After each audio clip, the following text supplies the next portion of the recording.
আমি রাজশাহী শাহ ওলি আহমেদ রহমতুল্লাহ আলাই দরবারে দীর্ঘদিন থেকে ওখানে ধ্যান সাধনা করতাম এবং ওখান থেকে দিল্লি, আজমির, বোম্বে, আসাম, নেপাল, ভুটান অনেক দেশ বিদেশে সফর করি।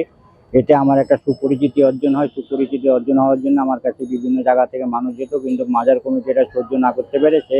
তারা আমাকে ব্যবহার করতে চেষ্টা করে, তারা আমাকে দিয়ে গাঁজা বিক্রি করানোর চেষ্টা করে, তারা আমাকে খাদেম বানিয়ে অসামাজিক কার্যকলাপ করানোর চেষ্টা করে। পীর বোনের নাম হলো বেহুলা বিবি, তার বাড়ি দিনাজপুর 10 মাইল। আমার এক পরিচিত বন্ধু ছিল, তার নাম চন্দন সরকার।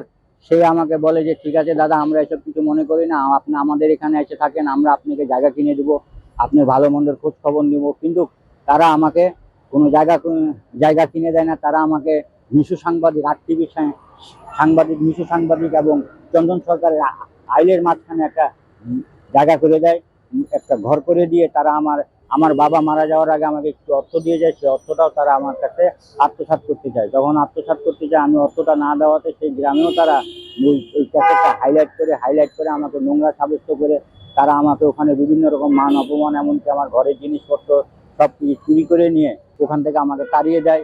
আমার কোনো দোষ পাইনি, আমাকে মিথ্যা অপবাদ দিয়ে আমাকে সেখান থেকে তাড়িয়ে দেয়। আমি এক ব্যাগ এই জিনিসপত্র নিয়ে আমি ওখান থেকে চলে আসছি।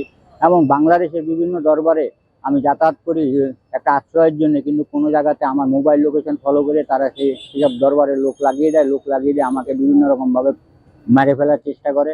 তাই আমি অবশেষে এই জাতীয় প্রেস ক্লাবের সামনে এসে বসেছি যে আমি অপঘাতে মারা যেতে বাধ্য নয়। আমি যদি মারা যাই তো রাজপথে মরবো, কিন্তু আমি অপঘাতে মরবো না।